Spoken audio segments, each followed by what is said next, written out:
Good morning friends, मैं रेशमा एक बार फिर से आपके अपने चैनल रेशमा हिंदी एकेडमी पर आप सभी का हार्दिक स्वागत करती हूँ। आज का टॉपिक है ब्यास सम्मान।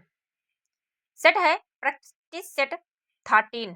तो चलिए देखते हैं अब ब्यास सम्मान यानी कि ब्यास सम्मान किस वर्ष प्रदान किया गया, उसके रचनाकार कौन है और उस रचनाकार की कौन सी रचना है और किस विधा पर ब्यास सम्मान मिला है।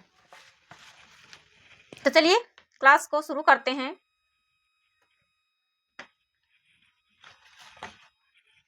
यानी ब्यास सम्मान का प्रारंभ कब हुआ? तो ब्यास सम्मान का प्रारंभ हुआ 1991 ईस्वी में। कब? तो 1991 ईस्वी में प्रारंभ।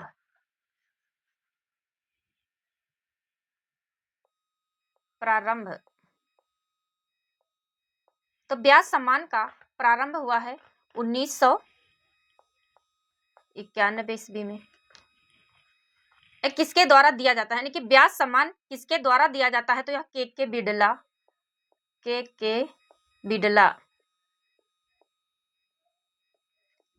बिड़ला फाउंडेशन द्वारा दिया जाता है।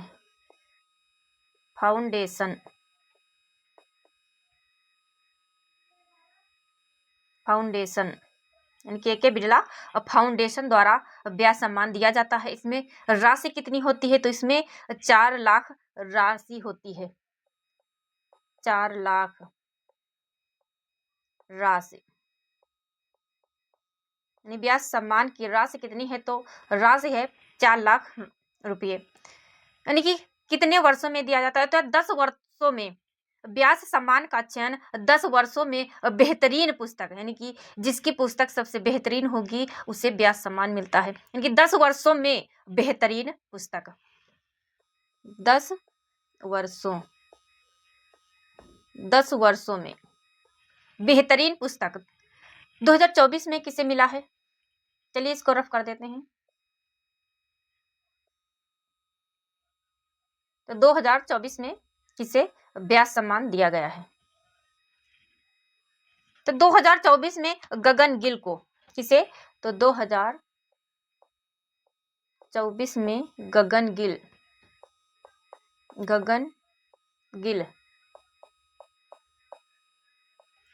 गिल को उनकी पुस्तक है मैं जब तक आई बाहर। मैंने कि मैं जब तक आई बाहर पुस्तक है। इसकी विधा है तो काव्य विधा पर गगन गिल को ब्यास सम्मान मिला है। पुस्तक का नाम है मैं जब तक आई बाहर। मैं जब तक आई बाहर।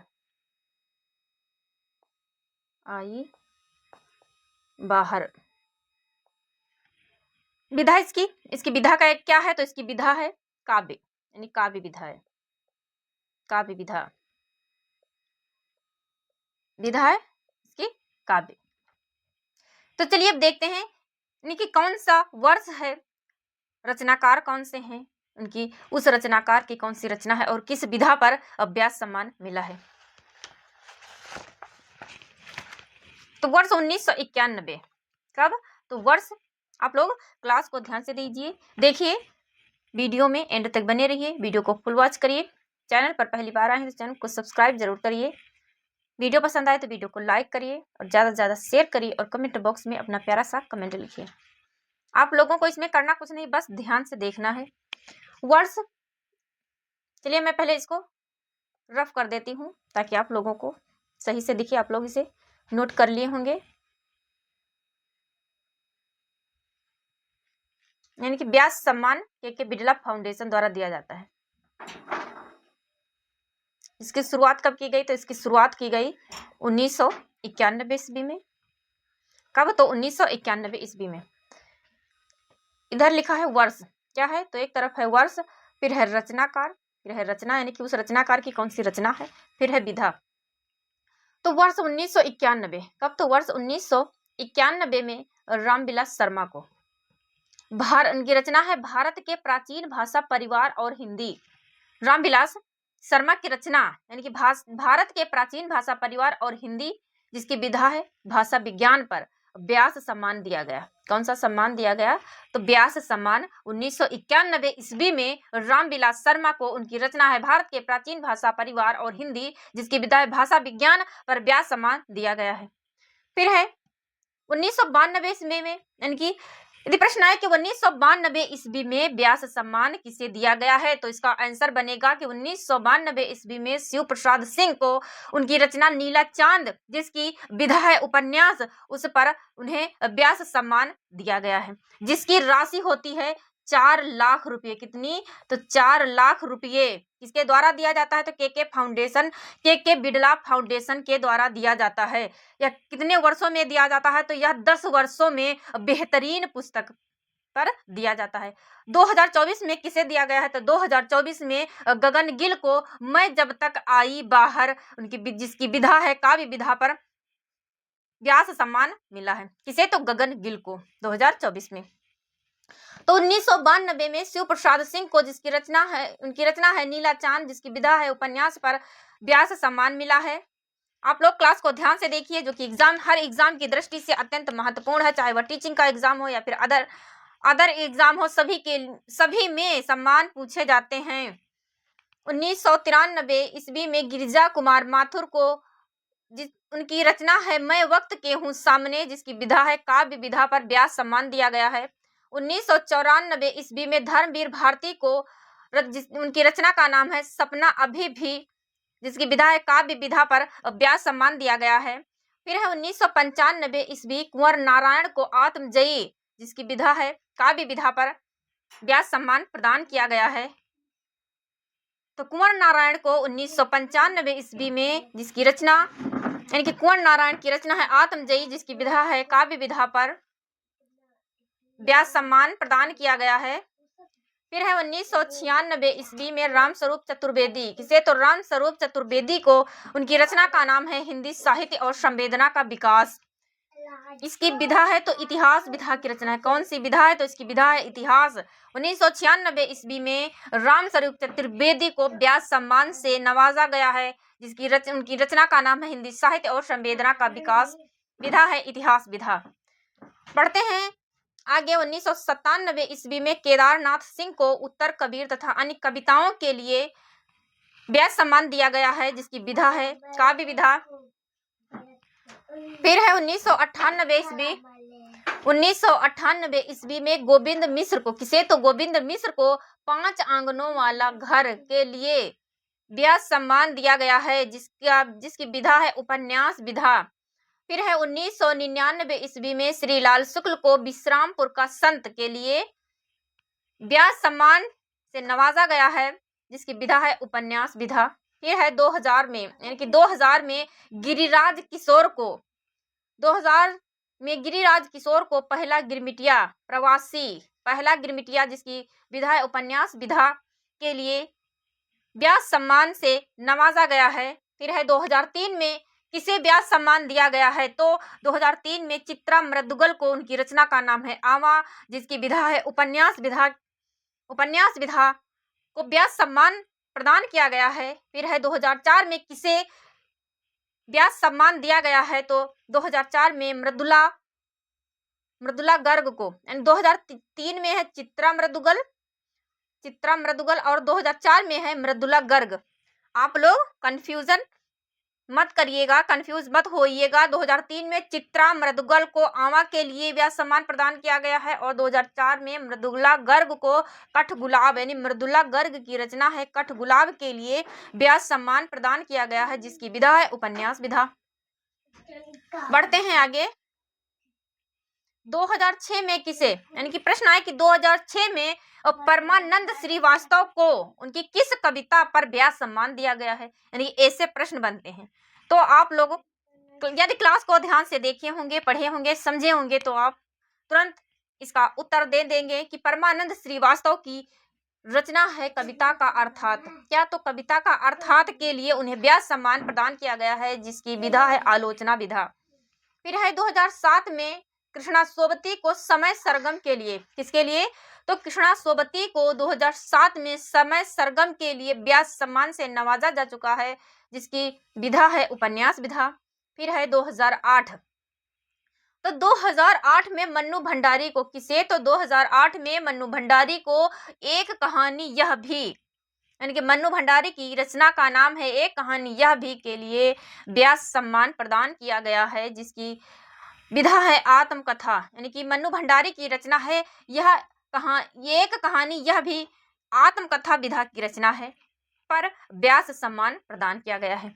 फिर है 2009 में किसे व्यास सम्मान दिया गया है, तो इसका सटीक आंसर बनेगा कि 2009 में अमरकांत को इन्हीं हथियारों के लिए, यानी कि अमरकांत की रचना है इन्हीं हथियारों के लिए, जिसकी विधा उपन्यास विधा के लिए व्यास सम्मान प्रदान किया गया है। चैनल पर पहली बार आए हैं तो चैनल को सब्सक्राइब करिए, वीडियो को लाइक करिए और ज़्यादा से ज़्यादा शेयर करिए, ताकि इसी तरह के बेहतरीन वीडियोस आप लोगों तक पहुंचे और आप लोग उन्हें देख सकें। हम जितने भी अब तक सम्मान दिए गए हैं, हम सभी को करा देंगे, ढूंढ के आप लोगों को प्रोवाइड करवा देंगे। चलिए बढ़ते हैं। 2010 में विश्वनाथ प्रसाद तिवारी किसे, तो 2010 में विश्वनाथ प्रसाद तिवारी को फिर भी कुछ शेष रह जाएगा के लिए व्यास सम्मान से नवाजा जा चुका है, जिसकी राशि है 4 लाख रुपये। कितने, तो 4 लाख रुपये। विश्वनाथ प्रसाद तिवारी की रचना है फिर भी कुछ शेष रह जाएगा, जिसकी विधा है काव्य विधा। फिर है 2011, तो 2011 में रामदरस मिश्र को आम के पत्ते, जिसकी विधा है काव्य विधा, पर व्यास सम्मान दिया जा चुका है। फिर है 2012, तो 2012 में नरेंद्र कोहली को न भूतो न भविष्यत, जिसकी विधा है उपन्यास विधा, पर व्यास सम्मान प्रदान किया जा चुका है। फिर है 2013, तो 2013 में विश्वनाथ त्रिपाठी किसे, तो 2013 में विश्वनाथ त्रिपाठी को व्योमकेश दरवेश के लिए, जिसकी विधा संस्मरण विधा, पर यानी कि विश्वनाथ त्रिपाठी की रचना है व्योमकेश दरवेश, पर व्यास सम्मान दिया जा चुका है। व्योमकेश दरवेश की विधा है संस्मरण। फिर है 2014, तो 2014 में कमल किशोर गोयनका को किसे, तो 2014 में कमल किशोर गोयनका को, जिसकी रचना का नाम है प्रेमचंद्र की कहानियों का कालक्रमानुसार अध्ययन। यानी कि कमल किशोर गोयनका की रचना है प्रेमचंद्र की कहानियों का कालक्रमानुसार होगा। देख लेती हूँ एक बार, ये कार्य नहीं होगा यहाँ पर होगा कालक्रमानुसार। 2014, तो 2014 में है काल क्रमानुसार, एक कार्य नहीं है बल्कि यह है काल क्रमानुसार। मैं इसको थोड़ा सा रफ करके यहाँ पे काल कर देती हूँ। काल क्रमानुसार अध्ययन, जिसकी विधा है आलोचना विधा, पर कमल किशोर गोयनका को व्यास सम्मान दिया जा चुका है। फिर है 2015, सुनीता जैन की रचना का नाम है क्षमा, जिसकी विधा है काव्य विधा, पर व्यास सम्मान प्रदान किया जा चुका है 2015 में। फिर है 2016 में किसे व्यास सम्मान से नवाजा गया है, तो सुरेंद्र वर्मा को व्यास सम्मान से नवाजा जा चुका है। कब, तो 2016 में, जिसकी यानी कि सुरेंद्र वर्मा की रचना का नाम है काटना समी का वृक्ष पखुरी की धार से, जिसकी विधा है आलोचना विधा, पर व्यास सम्मान से नवाजा जा चुका है। बढ़ते हैं आगे। 2017 में किसे व्यास सम्मान दिया गया है, तो 2017 में ममता कालिया की रचना है दुखम सुखम, पर व्यास सम्मान प्रदान किया जा चुका है, जिसकी विधा है उपन्यास विधा। 2018 में लीलाधर जगुड़ी को, जिसकी रचना का नाम है जितने लोग उतने प्रेम, यानी कि लीलाधर जगुड़ी की रचना का नाम है जितने लोग उतने प्रेम, जिसकी विधा है उपन्यास विधा, पर व्यास सम्मान प्रदान किया जा चुका है।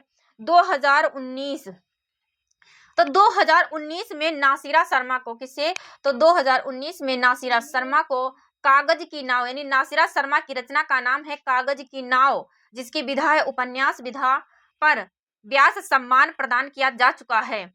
फिर है 2020, तो 2020 में शरद के पगारे, 2020, तो 2020 में शरद के पगारे, शरद के पगारे, जिनकी रचना है पाटलिपुत्र की सामग्री, पाटलिपुत्र की सामग्री, जिसकी विधा है उपन्यास विधा।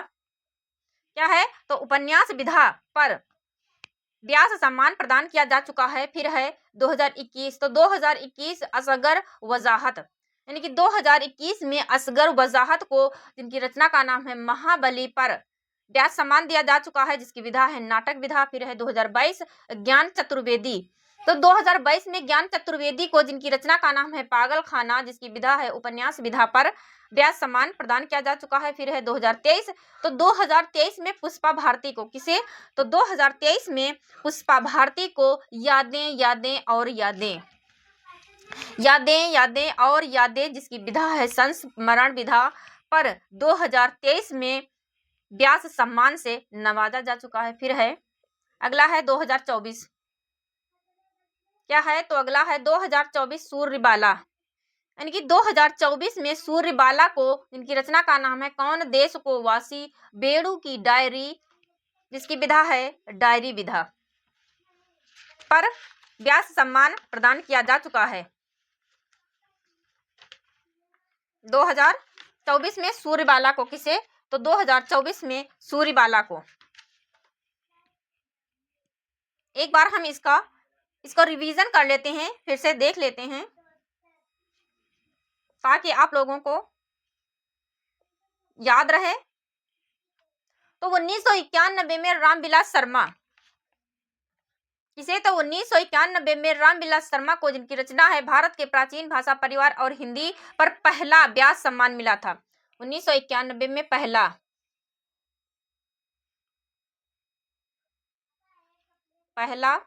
व्यास सम्मान,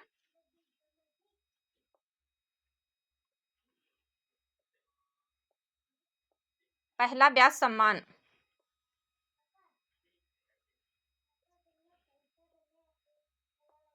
पहला व्यास सम्मान। और 1992 में दूसरा व्यास सम्मान, दूसरा। और 1993 में तीसरा, 1993 में तीसरा व्यास सम्मान। और 1994 में चौथा व्यास सम्मान, चौथा। और 1995 में पांचवा व्यास सम्मान, पांचवा व्यास सम्मान प्रदान किया गया है। 1995 में पांचवा व्यास सम्मान प्रदान किया गया है। तो ये थी हमारी आज की क्लास। उम्मीद है आप लोगों को पसंद आएगी।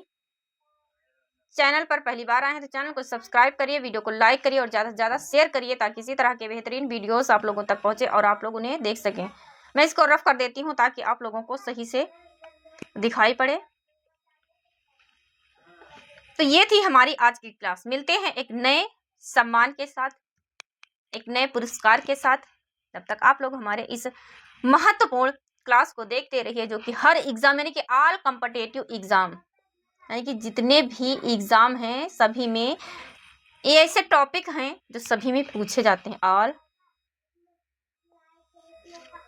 All competitive exam, all competitive exam,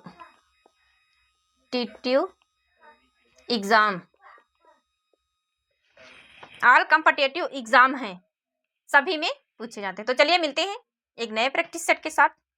तब तक आप लोग हमारे इस महत्वपूर्ण क्लास को देखते रहिए। Thank you.